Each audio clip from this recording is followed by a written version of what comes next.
안녕하세요. 좋은 아침입니다. 오늘은 사무엘하 7장에서 10장까지입니다.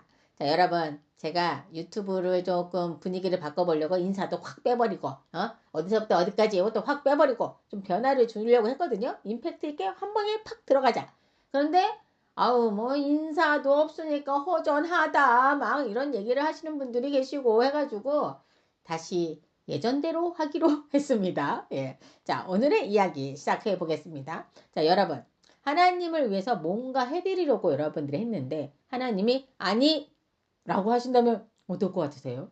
이게 좋은 마음으로 이제 한 건데 말이죠. 자, 오늘 말씀은 내가 하나님을 위해 무엇을 할까? 이게 아니라 하나님이 나를 위해 무엇을 하시는가? 이걸 보여주고 있습니다. 하나님께서 다윗에게 평안을 주셨죠. 이제 다윗은 도망자의 삶이 아니라 백향목 궁에서 살게 됩니다. 예? 자, 그런데 다윗의 마음에 한 가지 생각이 든 거예요. 나는 이렇게 좋은 집에 사는데 하나님의 개는 아직 저 휘장 안에 있네. 이거 어떡하지? 이런 생각이 든 거예요. 그래서 하나님을 위해 성전을 지어야겠다. 라는 생각이 든 거죠. 자, 왕의 말을 들은 이제 나단 선지자는 좋게 생각했던 것 같아요. 그래서 왕의 마음에 있는 것을 하시지요. 라고 말을 해줍니다. 그러니까 다윗의 생각을 지지한 거죠. 자, 그런데 그날 밤 하나님이 말씀을 하신 거예요. 나단 선지자에게 아니다. 라고 얘기를 하신 거죠. 그리고서는 나단에게 임하셔서 말씀을 하나 더 해주시는데 너는 다윗에게 가서 전하거라 라고 하면서 말씀을 전해주신 게 있어요. 그럼 뭐라고 얘기하시냐? 내가 언제 집이 필요하다고 했느냐? 이렇게 얘기하신 거예요. 그리고 이어서 더 놀라운 말씀을 하십니다. 너가 나를 위해 집을 짓는 것이 아니라 내가 너를 위해 집을 지을 것이다. 여러분, 여기서 말하는 집은 건물이 아니에요. 왕조를 세우시겠다는 말인 겁니다. 하나님은 다윗에게 약속을 하십니다. 너의 후손의 나라를 영원히 견고하게 하겠다라고요. 이 약속은 솔로몬으로 이어지고 궁극적으로는 예수 그리스도로 이어집니다. 자, 하나님이 세우신 나라, 영원한 왕, 이것이 바로 다윗 언약입니다. 자, 여러분, 다윗은 하나님을 위해 뭔가 하려고 했어요. 그런데 하나님은 잠깐 내가 먼저다 라고 말씀을 하십니다. 신앙은 우리가 하나님을 위해 무언가 하는 것이 아니라 하나님이 먼저 우리에게 하시는 것입니다. 이 말씀을 들은 다윗은 무릎을 꿇어요. 내가 무엇이 같대? 나를 이토록 영화롭게 하시다이까? 라는 말로 무릎을 꿇을 수밖에 없었던 거죠. 이 은혜가 얼마나 큰지 자신은 받을 자격이 없다는 걸 너무나도 잘 알았기 때문인 겁니다. 자, 그리고 기도를 합니다. 주께서 말씀하신 것을 이루어 주옵소서. 자, 여러분, 우리는 종종 이렇게 생각을 해요. 하나님을 위해 내가 뭘 할까라고요. 그렇죠? 저도 사실 그 생각을 많이 했던 사람이거든요. 자, 그런데 더 중요한 건 하나님이 나에게 무엇을 하셨는가 이거예요, 여러분. 은혜를 아는 사람만이 진짜 감사를 할 수 있거든요. 하나님께 받은 은혜에 대해서 내가 무엇으로 보답할까 이런 마음이 없다면 우리는 어쩌면 고침을 받고도 떠나버린 9명의 나병 환자와 다를 바가 없지 않을까. 응? 누가복음 17장을 보면 나병에서 10명이 고침을 받게 되었잖아요. 근데 단 한 사람만 예수님께 돌아와서 감사를 드리죠. 우리는 이렇게 생각을 합니다. 뭐 형편이 좋아지면 감사할 수 있겠지. 예, 그렇죠? 하지만 여러분 틀리죠? 그렇지 않습니다. 상황이 아니라 마음의 문제예요. 마음의 문제. 다윗을 보십시오. 그는 축복을 받았을 때만 아니라 정말 그 도망자의 삶, 정말 그 억울한 그 너무나도 힘든 죽음의 바로 코앞에 와 있는 그 고통 속에서 그 고통 속에서도 주님만이 나의 복입니다. 라고 고백했던 사람이 바로 다윗입니다. 시편의 여러 장들, 다윗이 쓴 시편의 여러 장들을 보면 다윗이 도망자의 삶을 살 때 썼던 글들이 되게 많거든요. 하나님을 찾고 하나님을 경배하는 찬양도 굉장히 많습니다. 자, 그래서 우리는 상황에 따라 변하는 사람이 아니라 은혜 앞에서 늘 같은 반응을 하는 사람이 되어야 한다는 거죠. 어려울 때나 은혜를 받을 때나 항상 한결같은 그런 사람이 되기를 여러분 바랍니다. 예. 자, 그리고 이어서 여러분 계속해서 이기는 사람이 있어요. 어디를 가든지 치지 않습니다. 예. 그 이유가 뭘까요? 실력이 좋아서일까요? 아님 전략이 뛰어나서? 예, 성경은 뭐라고 말하냐면 여호와께서 이기게 하셨다라고 얘기하고 있습니다. 사무엘하 8장은 다윗 인생의 전성기를 보여주고 있거든요. 이 장에서 같은 말이 두 번 반복돼요. 뭐냐? 다윗이 어디로 가든지 여호와께서 이기게 하시니라. 여러분 이게 핵심입니다. 다윗은 블레셋을 정복합니다. 모압도 정복합니다. 소바왕 하닷에셀을 완전히 무너뜨립니다. 심지어 아람까지 와서 싸움을 걸지만 다 패합니다. 그리고 에돔까지 정복합니다.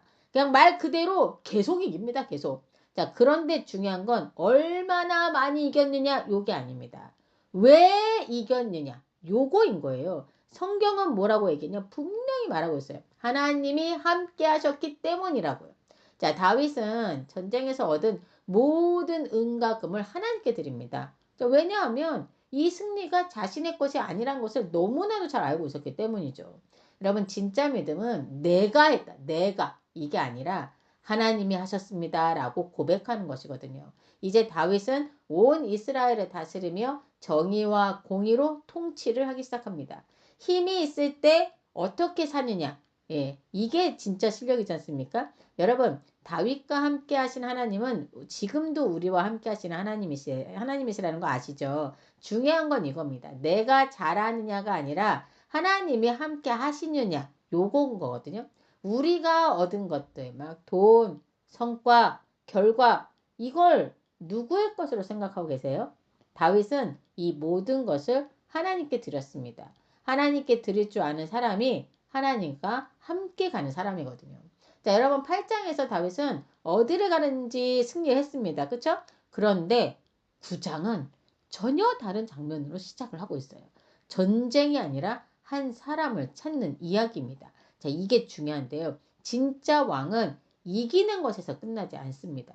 은혜를 베푸는 사람입니다. 다윗이 묻습니다. 사울의 집에 아직 남아있는 사람이 없느냐? 자, 여러분 왜 이 질문을 했을까요? 죽이기 위해서? 그게 아닙니다. 은혜를 베풀기 위해서였던 거예요. 다윗은 요나단과의 약속을 기억하고 있었던 겁니다. 그래서 사울의 집안에 남은 사람을 찾았던 거죠. 그리고 한 사람이 등장합니다. 무비보셋.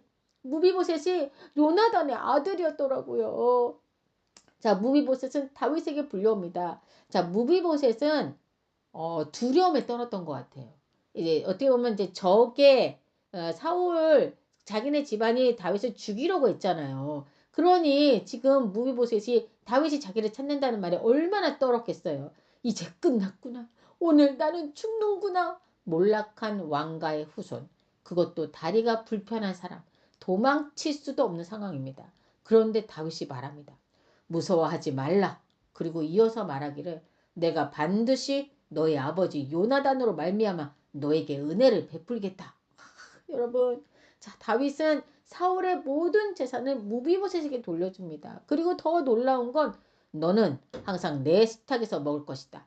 자 여러분 이건 단순한 배려가 아닙니다. 왕자의 자리입니다. 왕자의 자리. 무비보셋은 말을 하는 거예요. 저는 죽은 개와 같은 사람입니다.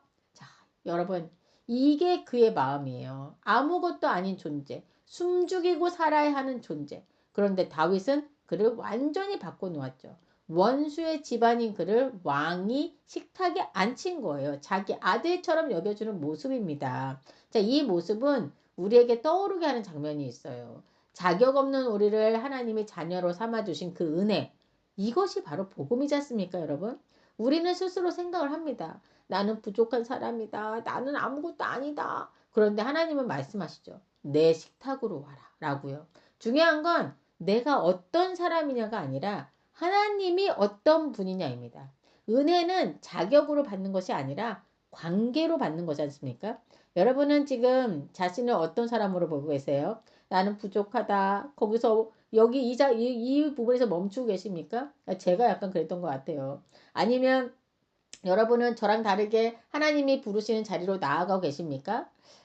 여러분 방금 우리는 한 사람을 살리는 은혜를 봤어요. 그렇죠? 그런데 바로 다음 장에서는 한 번의 오해가 전쟁을 만들어내는 장면을 또 보시게 될 겁니다. 은혜로 시작했지만 결과는 완전히 달라집니다. 자, 왜 이런 일이 벌어졌을까요? 오늘 우리는 선한 의도가 전쟁으로 끝날 수도 있다는 것을 보게 될 거예요. 사건의 전말은 이렇습니다. 자, 암몬 왕이 죽고 그의 아들 한운이 왕이 돼요. 자, 다윗은 그의 아버지 나하스를 기억하면서 조의를 표하기 위해 사절단을 보냅니다. 이게 좋은 관계성을 유지하고 있었나 봐요. 자, 그런데 문제가 생깁니다. 암몬의 그 방백들이 말한 거예요. 3절에 나와 있죠. 왕은 다윗이 조객을 당신에게 보낸 것이 왕의 아버지를 공경함인 줄로 여기시나이까? 다윗이 그의 신하들을 당신에게 보내 이 성을 엿보고 탐지하여 함락시키고자 함이 아니니까, 이렇게 얘기한 겁니다. 자, 결국 한우는 이 말을 믿어버립니다. 그리고 엄청난 일을 벌입니다. 사절단들이 왔습니다. 그런데 그 사절단들의 그 수염을 반 잘라버리고 그들의 그 당시의 옷이 여러분 그 통으로 되어 있거든요. 지금의 통 원피스 같이 그 옷을 엉덩이까지 잘라버린 거야. 그럼 어때? 아유, 엉덩이가 보이고 앞에도 보이고 굉장히 수치스럽게 해가지고 돌려보낸 겁니다. 여러분, 그 사람들이 그런 옷차림을 길거리를 걸어갔다고 눈앞이 캄캄하죠. 여러분, 그들이 겪었을 수치는 정말 말로 표현할 수 없을 정도의 수치심이었거든요. 여러분, 이건 단순한 실수가 아니에요. 이건 굉장히 심각한 외교적 모욕입니다. 자, 전쟁을 선포한 것이나 마찬가지인 거죠.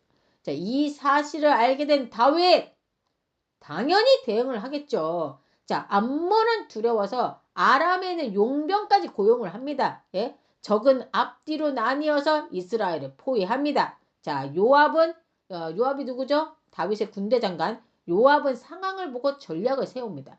자신은 아람군을 상대하고 동생 아비새는 암몬을 상대합니다. 그리고 이렇게 질문합니다. 이렇게 말하는 거죠. 담대하라. 여호와께서 선히 여기시는 대로 행하기를 원하노라. 자, 여러분, 이게 중요합니다. 지금 이들은 뭘 하고 있죠? 이들은 결과를 하나님께 맡기고 있어요. 예, 그 모습이 보여지시죠? 자, 그러자 아람이 먼저 무너집니다. 암몬도 도망칩니다. 이후 다시 모여 반격하지만 다윗이 직접 나가 완전히 승리를 합니다. 하나님의 약속은 반드시 이루어집니다. 아브라함에게 하신 약속처럼 땅이 확장됩니다. 그런데 더 중요한 건 이것입니다. 이 전쟁의 시작은 오해에서 시작됐다는 거예요. 사실이 아니라 잘못된 해석이었어요. 자, 여러분, 우리의 삶도 사실 그렇습니다.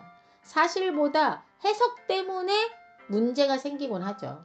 섣부른 판단 하나가 관계를 깨고 상황을 무너뜨리곤 합니다. 그리고 요압을 보십시오. 최선을 다하고 결과는 하나님께 맡깁니다. 이것이 진짜 믿음입니다.